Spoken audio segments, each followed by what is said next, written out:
E Pai, quero te agradecer por esse dia, Pai. Te agradecer porque o Senhor nos guardou, nos protegeu, Senhor. Tu és um Deus maravilhoso, Tu és digno, Senhor, de toda a honra, glória e louvor, Pai. Em nome de Jesus, Pai. Deus, obrigado, Senhor Deus, por essa oportunidade. Nós estamos aqui pontualmente às 20 horas, Senhor Deus, Pai. Marcando esse encontro com o Senhor, marcando, Senhor, esse horário com Deus, Pai. Para poder, Senhor Deus, estar na Tua presença no final do dia, Senhor Deus, Pai. Ouvindo a Tua palavra, sentindo a presença dos irmãos, Pai. Pai querido, Senhor Deus, em comunhão com o Teu Santo Espírito, Pai. Eu te agradeço, te louvo, Pai. Derrama a Tua unção, a Tua presença, o Teu amor, Pai. Em nome de Jesus. Amém. Amém, meus queridos. Então nós estamos falando sobre Apocalipse capítulo 6, né? Nós vamos terminar hoje o capítulo 6. E nós vimos os cavalos, né? E depois nós vimos que esses cavalos não são cavalos como a gente imagina, mas são forças, né? É uma metáfora que João, quando viu aquele poderio, aquela força, aquela autoridade, na cabeça dele, ele comparou aquilo ao cavalo, né? É como vou chegar para a pessoa e falar, o fulano tem uma força de um touro, né? Então, na realidade, aquele fulano não é um touro, mas ele tem uma força de um touro, porque na minha concepção o touro é um animal muito forte. Então, quando eu vejo a pessoa muito forte, eu falo, aquela pessoa é parecida com um touro, né? E da mesma maneira, o cavalo era muito importante naquela época. Cavalo demonstrava poder, autoridade, força, né? Então, esses cavalos que nós vimos, o cavalo branco, o cavalo amarelo, o cavalo vermelho, o cavalo preto, são cavalos que representavam a força daquele poderio, a autoridade daquelas coisas que estavam acontecendo, né? Por isso que João comparou aquilo a um cavalo, né? Aí depois nós falamos também sobre os habitantes, né? O que reverberou no céu e na terra, né? Então nós vamos ler agora o versículo 12 a 17 do Apocalipse 6. E diz assim, ó, 12 e 17, presta atenção. E havendo aberto o sexto selo, olhei e eis que houve um grande tremor de terra, e o sol tornou-se negro como saco de cilício, a lua tornou-se como sangue, as estrelas do céu caíram sobre a terra, como quanto a figueira lança de si os seus figos verdes, abalada por um vento forte.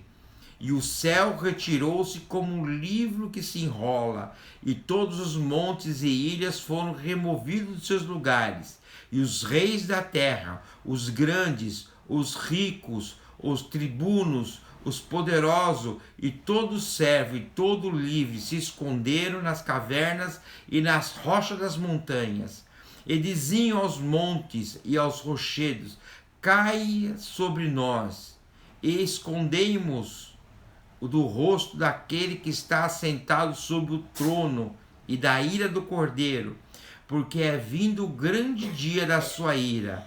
Quem poderá subsistir? Então nós vimos primeiro que o que aconteceu lá no céu. O que aconteceu lá no céu? Os mortos, né?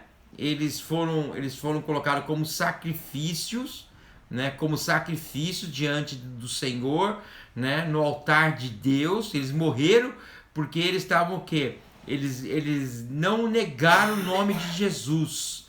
Então eles estão lá, eles vão ficar como sacrifício. E aquelas almas no céu clamavam, né? No versículo 10 fala assim: e clamavam com grande voz, dizendo: até quando o verdadeiro é santo e dominador, não julgas e vingas o nosso sangue dos que habitam sobre a terra? Até quando? Então, na realidade, você veja bem, no céu existia um clamor, né? No céu existia um clamor, não por vingança, mas por justiça, pela manifestação da justiça. Sabe, irmãos, é esse sentimento que nós temos que ter. Nós temos que ter dentro de nós um sentimento de um clamor em favor da justiça de Deus. um clamor que vem de dentro de nós da justiça de Deus. Lá no céu havia isso. Enquanto isso, né, ao contrário, aqui na terra, os incrédulos da terra suplicavam para se esconder. Então nós vimos, a Lu até pregou sobre isso no sábado, né? Que ela falou assim que Adão pecou e se escondeu, né? Então as pessoas que pecam, que vivem no pecado, elas vivem se escondendo de si mesmos, se escondendo dos outros, se escondendo de Deus, né? E aqui nós vimos que lá no céu o pessoal que foram colocados como sacrifícios, né? E clamando por justiça de Deus, né? E aqui na terra as pessoas, os incrédulos, pedindo para se esconder, né? Em Apocalipse 6:12 diz assim: e havendo aberto o selo, olhei e eis que houve um grande tremor de terra, e o sol se tornou negro como saco de silício, né? Silício era uma túnica, né? Um cinto ou cordão de crina de pele de cabra, que trazia sobre a pele para mortificação ou penitência. Então eles faziam com saco de silício, né? Com pele de cabra, faziam um cordão, né? E esse cordão era para penitências, né? Então, o que eles estão pedindo? Para que o sol se torne como saco de silício, né? Como algo de penitência, a lua como sangue, e a natureza de toda será afetada, o sol, a lua, o céu, as montanhas, as ilhas, e eu mostrarei prodígios no céu e na terra, sangue e fogo, colunas de fumaça. O sol se converterá em trevas e a lua em sangue, antes que venha o grande e terrível dia do Senhor. Lá em Joel fala mais ou menos o que estava acontecendo.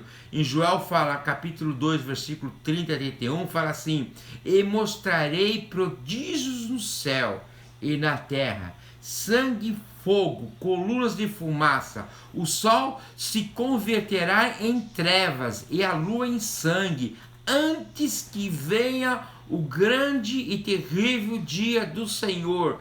Então, o que aconteceu? Enquanto o céu, as pessoas que estavam no céu, que foram mortas como sacrifício, como adoração a Deus, estavam lá no céu clamando por justiça, aqui na terra as pessoas estavam se escondendo, porque a penitência, o juízo de Deus estava sobre eles, né?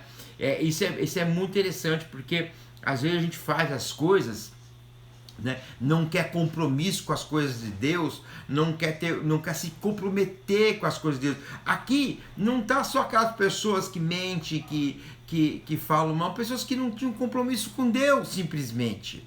O que está aqui na terra passando por isso são pessoas que não tinham compromisso com Deus. A Bíblia fala: ser fiel até a morte.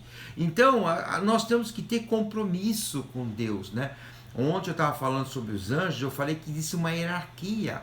O sol existe porque ele está lá, porque Deus permite que ele esteja lá. Tudo no universo, as coisas que caminham, o ecossistema, tudo é funcionar de uma maneira de hierarquia, de comandos. E aqui Deus estava comandando o quê? Uma penitência para que as pessoas que não se posicionavam como com Cristo pudessem passar, né? Onde a posição social, os seus bens não serviam para nada. Que estava vindo o quê? A ira do Cordeiro, né? A ira é a evidência de seu amor santo, porque tudo que é correto e de sua aversão santa a toda perversidade, né? Eu vi uma frase muito interessante, que Deus não permite que os pecados de seus filhos sejam perfeitos e dão certo. Às vezes a gente até questiona isso, né? Às vezes a pessoa faz uma coisa errada aqui, uma coisa errada ali, e a coisa vai perpetuando a coisa errada. E às vezes uma pessoa, um crente, às vezes uma pessoa de Cristo, uma pessoa, ela pega e comete um erro E logo é descoberto. Fala, mas pô, tanta gente errando, é Deus não permitindo que as coisas dos seus filhos, que os pecados dos filhos sejam perfeitos, né? Deixa eu ver, o Bruno fez uma pergunta. Aquele que comete iniquidade não quer compromisso com Deus, pois estarão em evidência. Isso mesmo, é isso mesmo, tá? Então, aqueles que cometem iniquidade não querem compromisso com Deus, não querem compromisso com Deus. Então, o versículo 6, o capítulo 6 termina dessa maneira, né? Ele começa com a retribuição, né? Qual é a retribuição? São os cavalos, as forças, né? Que viria um cavalo branco imitando a Jesus, né? E depois o cavalo vermelho, depois o cavalo amarelo, preto, e depois o cavalo amarelo, né? E a gente vê que a reação, né? Depois tem a reação do pessoal que está no céu, que morreu, está lá como adoração, né? Serviu como adoração a Deus, né? Está lá no céu clamando por Deus. E o pessoal que está aqui na terra está passando pela tribulação, pelas dificuldades, né? Que vai ter aqui na terra. Eu não sei se vocês leram, mas a semana passada eu pedi para vocês lerem Mateus capítulo 24 e comparasse com o Apocalipse. Eu não sei se vocês leram isso, né? Eu acredito que vocês tenham lido, não sei, né?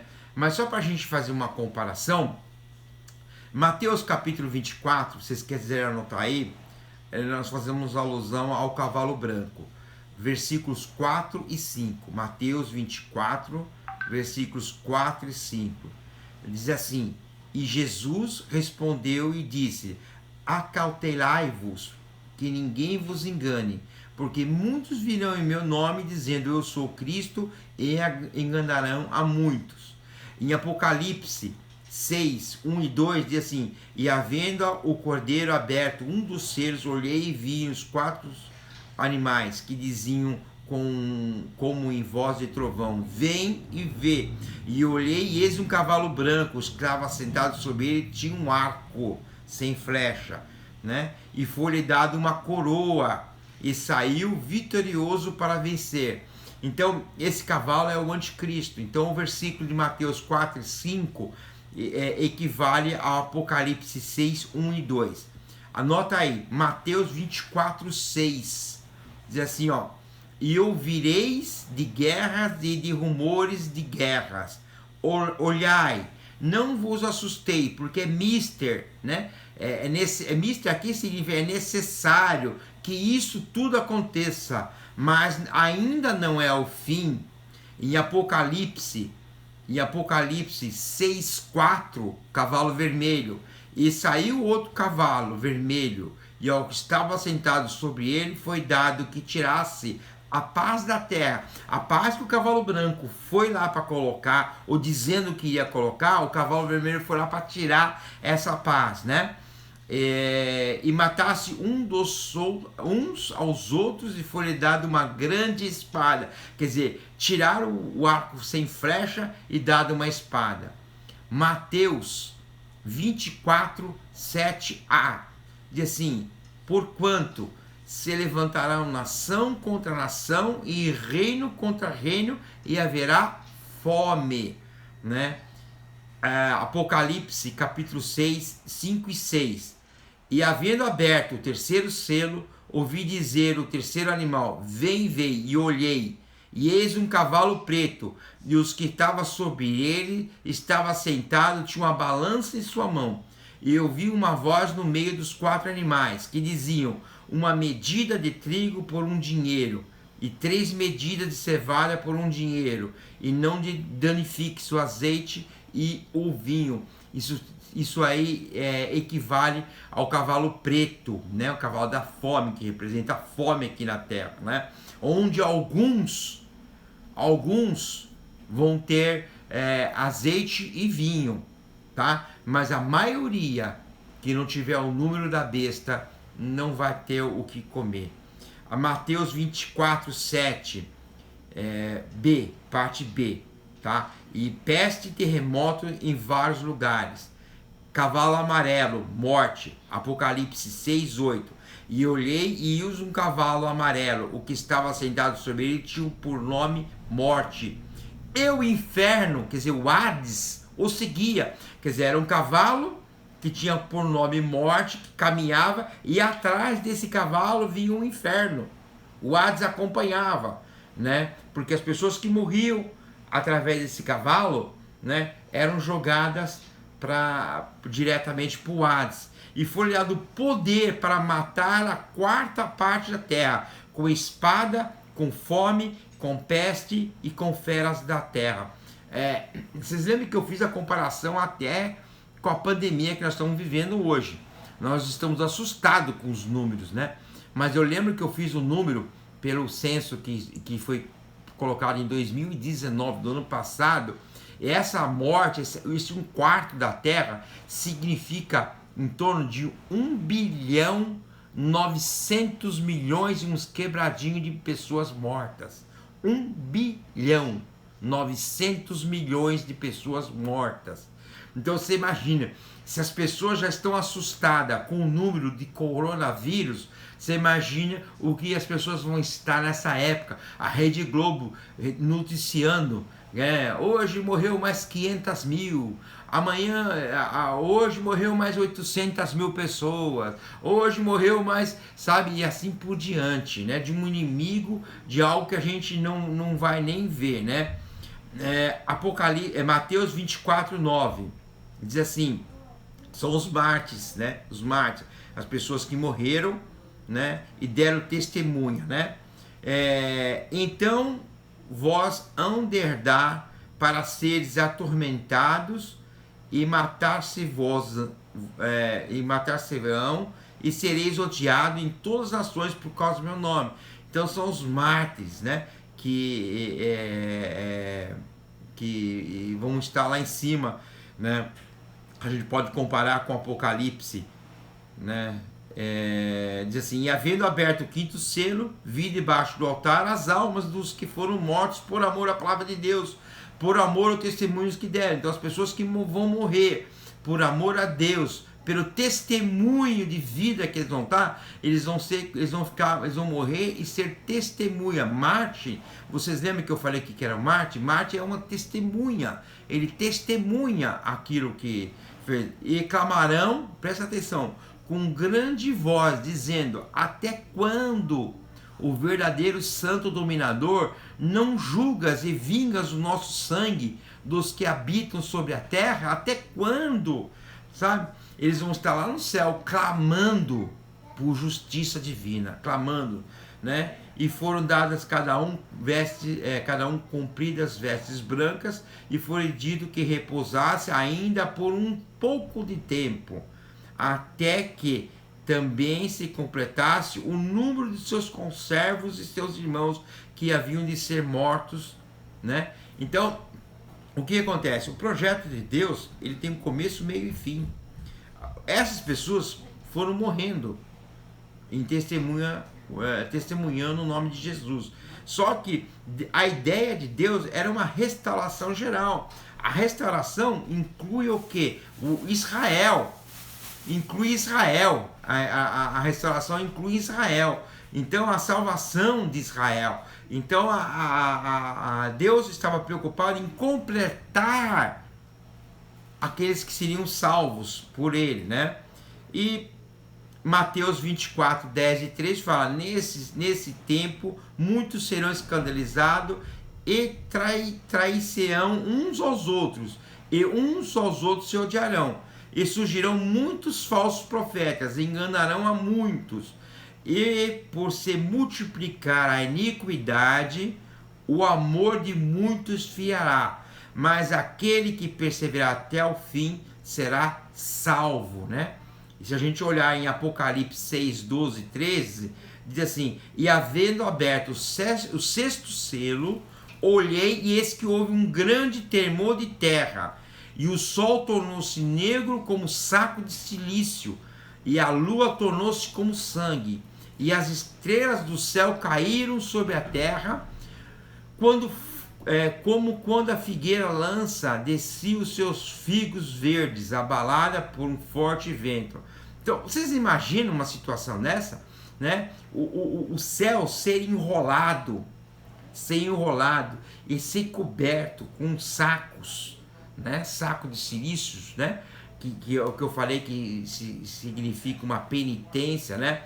As estrelas do céu caindo sobre a terra, né? Como se fosse se pegar uma árvore, né? E bate um vento forte, e aqueles figos que são verdes, não os maduros nem os podres, mas aqueles verdes mais firmes, não iriam aguentar e cairiam na terra. É dessa maneira a comparação, né? Que está em Apocalipse 6:3. E terminando essa comparação entre Apocalipse capítulo 6 e Mateus capítulo 24, eu vou terminar com um versículo do 24:14, que diz assim: e este evangelho do reino será pregado em todo o mundo, em testemunha a todas as nações, e então virá o fim. Então, veja bem, Deus revela tudo isso, no caso de Jesus, em Mateus, revelando tudo isso para os discípulos dele. No caso de Apocalipse, João revelando à igreja, a nós. Não é? Por isso a necessidade que temos de pregar a palavra de Deus, de pregar o evangelho, sabe, para que as pessoas não passem por essas coisas, para as pessoas não passem por essas coisas. E por que será o fim? Porque é o seguinte, vocês lembram quando eu falei que quando as vítimas, os mártires, clamavam por justiça, Deus falou assim que eles tinham que esperar um tempo, um pequeno tempo, porque haveria conservos deles ainda. Então, o que Deus está falando aqui? Gente, eu preciso salvar mais gente.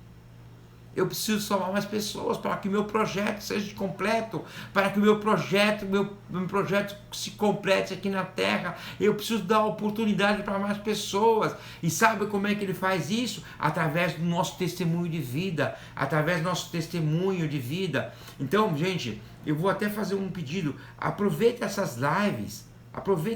Olha, segunda, terça e quarta eu vou dar estudo agora. Então aproveita essas lives para que você convide pessoas para entrar nessas lives, para aprender a palavra, para que a cortina da falta de entendimento seja aberto, para que os olhos não saiam as vendas dos olhos, né? Que o diabo tem cegado essas pessoas. Sabe o que eu vejo? Eu vejo pessoas, assim, no modo geral, entrando em cada live por aí, cada live tonta que fala de coisas que não tem nada a ver com nada a ver, que não edifica nada, é a vida de uma pessoa, a vida de outra pessoa, lives que não edificam a vida, é pior do que novela que passa televisão, porque não tem nada, é zero. Pessoas fazem live falando de besteira, e pessoas, eu digo crentes, tá? Pessoas fazem lives que não prestam, que não servem para nada, que não edificam em nada, né? E pessoas assistem. Então vamos passar essas lives de vida, para que as pessoas possam ter a oportunidade de ouvir uma palavra que possa transformar a vida delas. Sabe, irmãos? Então é isso que eu queria. Eu vou parar por aqui, porque eu não quero começar o capítulo 7 de Apocalipse, que vai falar sobre redenção. Então, eu espero que você se sinta tocado, tá? Em convidar as pessoas para participar das nossas lives e falar da palavra de Deus, né? E tudo isso para você se preparar para isso, para ser um ministro, porque nós não queremos que as pessoas passem, porque elas vão passar nesse caso. Amém, meus queridos?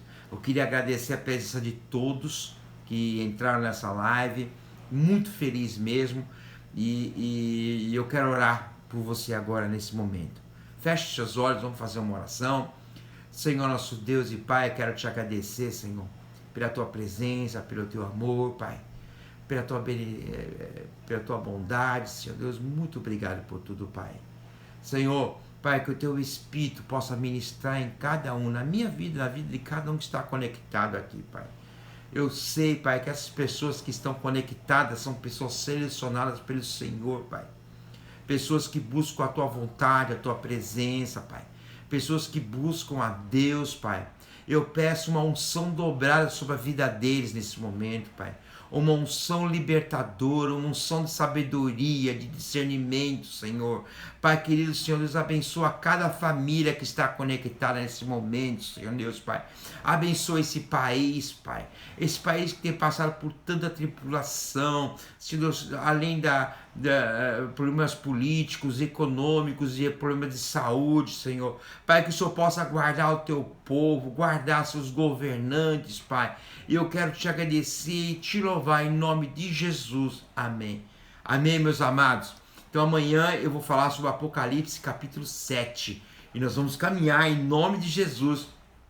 Deus abençoe a todos. Uma ótima noite em nome de Jesus. Tchau. Deus abençoe.